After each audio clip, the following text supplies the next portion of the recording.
February 28th, two of the deaths that are anniversaries today, I'm doing separately because I have a lot of information on those. Um, but these four deaths, two legal and two illegal, I don't have enough information on any of these really to be able to do a full video on them. The most recent one was a fatal referral by a Planned Parenthood. Um, Andrea was 31 years old when Planned Parenthood referred her to Southern Tier Women's Services in New York.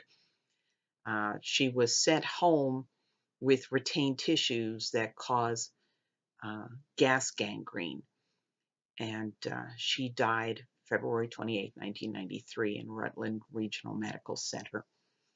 And there's another one where I really haven't been able to get a non-pro-life source on them. However, the two pro-life sources that I do have are very reliable, and they also do cite a non-pro-life source. So if anybody can get me more information, I'd appreciate that. This was in 1992, a young woman named Diane died February 28th after an abortion that was blamed on Dr.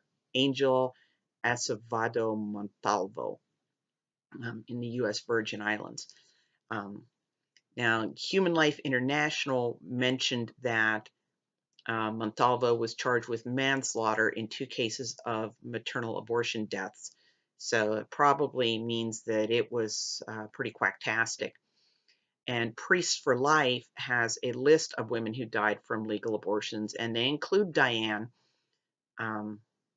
with the date of death as February 28, 1992, and they cite the Virgin Islands Daily News. And they cite another death from a woman named Roselle from that same article. So it's pretty obvious that they're the same women.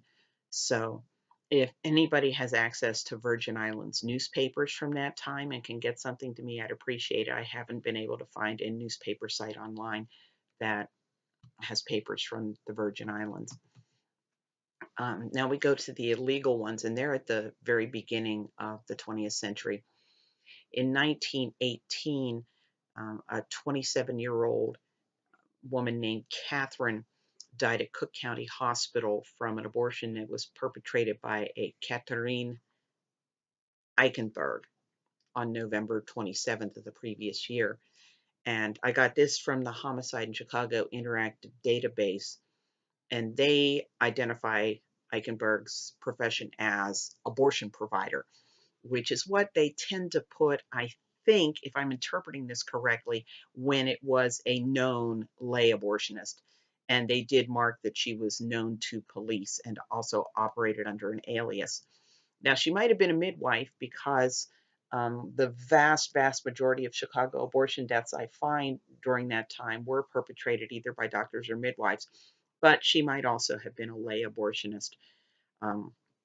Although why Catherine would have gone to a lay abortionist when there were so many doctors and midwives advertising fairly openly. They had women's problems, fast, easy, and safe. Kind of, you got a brain in your head, you know that's an abortion.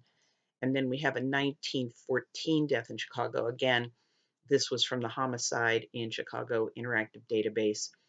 February 28, 1914, a 23-year-old homemaker named Martha died at St. Elizabeth Hospital in Chicago from septicemia, and the database did not identify a perpetrator at all.